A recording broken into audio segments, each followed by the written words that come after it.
Hello there. A former UK Chief Scientific Advisor has warned that the UK may have to go into lockdown again, possibly as early as next month.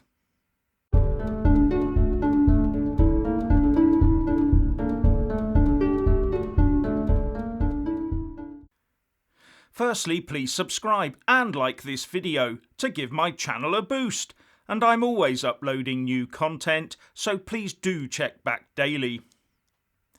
The Chief Scientific Advisor to the Tony Blair and Gordon Brown governments, Sir David King, has warned that unless the test and trace system is vastly improved, a second full UK-wide lockdown may be forced on us.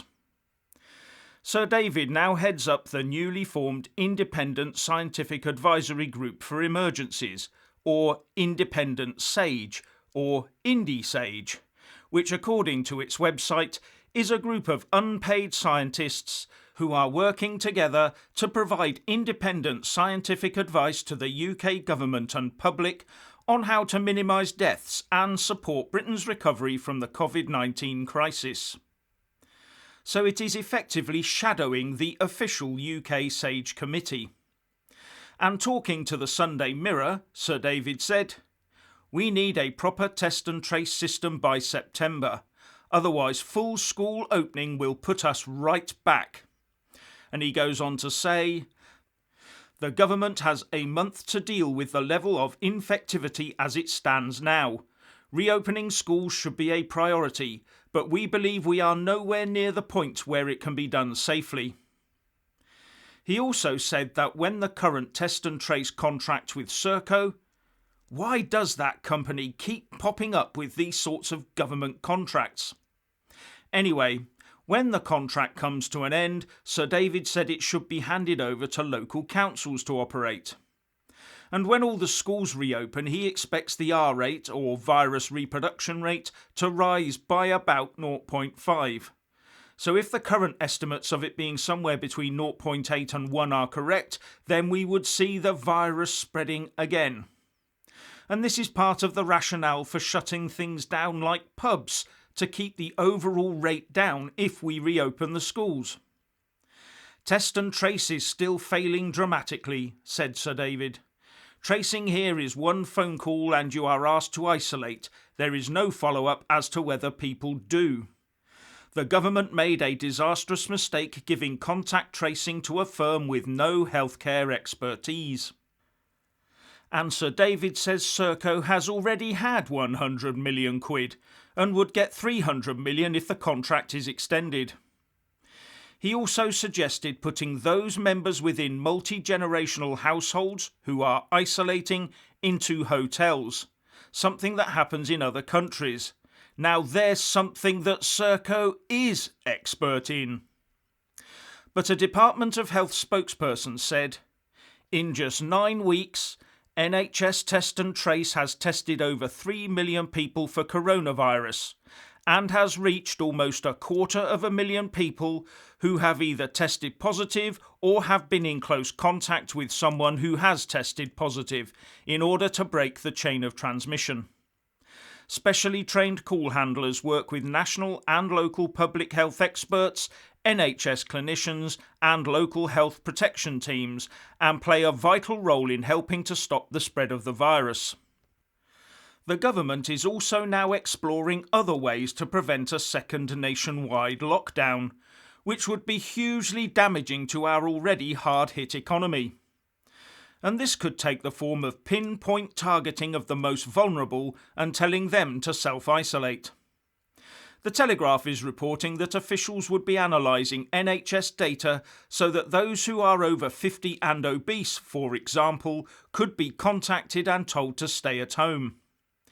After several months of lockdown, I would think that many people would have added a few inches to their waistlines. And one of the reasons may be that as we shop far less frequently than we used to, we probably buy far more than we would normally, especially with the fear of a local lockdown always hovering in the background. And with more in the fridge and in the cupboard with looming sell-by dates on them.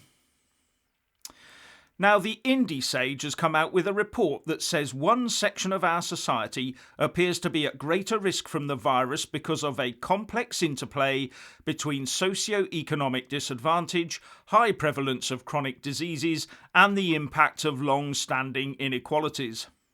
And as you will know, this has become generally accepted. So my guess would be that using the NHS data here would result in that sector of the community being more likely to be under lockdown. I'll leave you, the viewer, to work out the inevitable repercussions of that one. Anyway, last month the Academy of Medical Sciences, whose mission is to advance biomedical and health research and its translation into benefits for society, published a report that says we're in for a challenging winter regarding respiratory diseases. And it says that in modelling of what it calls its reasonable worst case scenario, where the COVID R rate gets to 1.7 by September, the modelling estimates 119,900 hospital deaths between September 2020 and June 2021, over double the number that occurred during the first wave in spring 2020. That's just for COVID.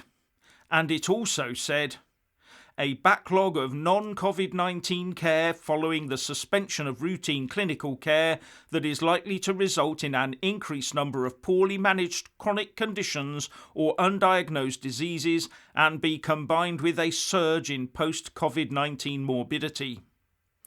And worryingly, estimates suggest that the overall waiting list in England could increase from 4.2 million pre-COVID-19 to approximately 10 million by the end of the year. But do bear in mind, as I said, this is the reasonable worst case scenario. But if the likes of Sir David King and the Academy of Medical Sciences are correct here, the government could conceivably be persuaded to impose another national lockdown on the country. And that would be cripplingly expensive for both the national finances and for many in the private sector who already feel they've been hung out to dry. Extremely challenging times for everyone, especially for a government that may be forced to make some extremely difficult decisions in the very near future. With the burning question being, how much more money is out there to be borrowed to pay for all of this?